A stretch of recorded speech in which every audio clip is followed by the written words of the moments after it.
ನಮಸ್ಕಾರ. ಜಿನಿ ನ್ಯೂಸ್ ವೀಕ್ಷಕರಿಗೆ ಸ್ವಾಗತ. ಎಲ್ಲ ವೀಕ್ಷಕರಿಗೆ ನಮಸ್ಕಾರ. ನಾನು ಸಂಧ್ಯಾ. ಬೆಂಗಳೂರಿಗರೇ ಎಚ್ಚರವಿರಲಿ.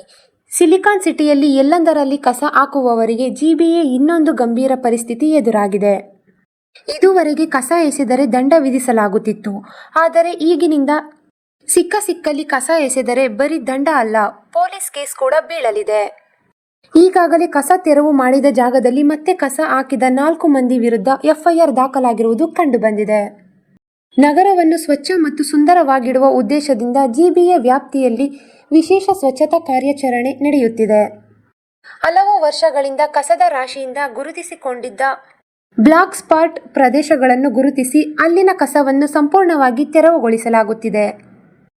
ಆದರೆ ಕೇವಲ ಇದೇ ಸ್ಥಳಗಳಲ್ಲಿ ಮತ್ತೆ ಕಸ ಎಸೆಯುತ್ತಿರುವುದು ಅಧಿಕಾರಿಗಳ ಆತಂಕಕ್ಕೆ ಕಾರಣವಾಗಿದೆ. ಕಸ ಎಸೆಯುವವರ ವಿರುದ್ಧ ಕಠಿಣ ಕಾನೂನು ಕ್ರಮ ಕೈಗೊಳ್ಳಲು ಅಧಿಕಾರಿಗಳು ನಿರ್ಧರಿಸಿದ್ದಾರೆ. ಕಸ ತೆರವುಗೊಳಿಸಿದ ಬಳಿಕ ಮತ್ತೆ ಅದೇ ಸ್ಥಳದಲ್ಲಿ ಕಸ ಎಸೆದರೆ ಮೊದಲು ದಂಡ ವಿಧಿಸಲಾಗುತ್ತದೆ. ದಂಡ ಪಾವತಿಸಲು ನಿರಾಕರಿಸಿದರೆ ಅಥವಾ ನಿಯಮ ಉಲ್ಲಂಘನೆ ಗಂಭೀರವಾಗಿದ್ದರೆ ಸಂಬಂಧಪಟ್ಟವರ ವಿರುದ್ಧ ಪೊಲೀಸ್ ಠಾಣೆಯಲ್ಲಿ ಪ್ರಕರಣ ದಾಖಲಿಸಿ ಎಫ್ಐಆರ್ ದಾಖಲು ಮಾಡಲಾಗುತ್ತದೆ. ಗಸ್ತು ವೇಳೆ 4 ವ್ಯಕ್ತಿಗಳು ರಸ್ತೆಯ ಬದಿಯಲ್ಲಿ ಕೆಲವು ಮಂದಿ ಕಸ ಎಸೆಯುತ್ತಿರುವುದು ಮಾರ್ಷಲ್ಗಳ ಗಮನಕ್ಕೆ ಬಂದಿದೆ. ಕೂಡಲೇ ಅವರನ್ನು ತಡೆದು ದಂಡ ಪಾವತಿಸುವಂತೆ ಸೂಚಿಸಲಾಗುತ್ತಿದೆ. ಆದರೆ ಅವರು ದಂಡ ಪಾವತಿಸಲು ನಿರಾಕರಿಸಿದ್ದಕ್ಕೆ ಅಧಿಕಾರಿಗಳು ಬಾಣಸವಾಡಿ ಪೊಲೀಸ್ ಠಾಣೆಗೆ ದೂರು ನೀಡಿದರು. ಪರಿಣಾಮ 4 ವಿರುದ್ಧ ಅಧಿಕೃತವಾಗಿ ಪ್ರಕರಣ ದಾಖಲಿಸಿ ಎಫ್ಐಆರ್ ದಾಖಲಿಸಲಾಗಿದೆ. ನಗರದಲ್ಲಿ ಸ್ವಚ್ಛತೆಯನ್ನು ಕಾಪಾಡಲು ಕಳೆದ ಕೆಲವು ತಿಂಗಳುಗಳಿಂದ ಬೆಂಗಳೂರು ಘನತ್ಯಾಜ್ಯ ನಿರ್ವಹಣಾ ನಿಗಮ ಹಲವು ವಿಶೇಷ ಅಭಿಯಾನಗಳನ್ನು ನಡೆಸುತ್ತಿದೆ. ಸಾರ್ವಜನಿಕರು ಕಸವನ್ನು ನಿಗದಿತ ಡಬ್ಬ ಅಥವಾ ಕಸದ ಸಂಗ್ರಹ ವಾಹನಗಳಿಗೆ ಮಾತ್ರ ನೀಡಬೇಕು ಎಂದು ನಿರಂತರವಾಗಿ ಜಾಗೃತಿ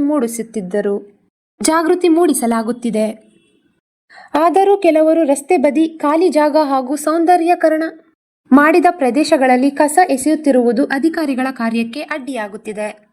ಇದನ್ನು ತಡೆಯುವ ಉದ್ದೇಶದಿಂದ ಬ್ಲಾಕ್ ಸ್ಪಾಟ್ ಪ್ರದೇಶಗಳಲ್ಲಿ ಸಿಸಿಟಿವಿ ಕ್ಯಾಮೆರಾಗಳನ್ನು ಅಳವಡಿಕೆ ಮಾಡಲಾಗಿ ಮಾರ್ಷಲ್ ಗಸ್ತು ಹಾಗೂ ಸಾರ್ವಜನಿಕರ ಸಹಕಾರ ಪಡೆಯುವ ಕ್ರಮಗಳನ್ನು ಜಾರಿಗೆ ಮುಂದಿನ ದಿನಗಳಲ್ಲಿ ಇಂತಹ ಉಲ್ಲಂಘನೆಗಳ ವಿರುದ್ಧ ಇನ್ನಷ್ಟು ಕಟ್ಟುನಿಟ್ಟಿನ ಕ್ರಮ ಕೈಗೊಳ್ಳಲಾಗಿ ಅಧಿಕಾರಿಗಳು ತಿಳಿಸಿದ್ದಾರೆ.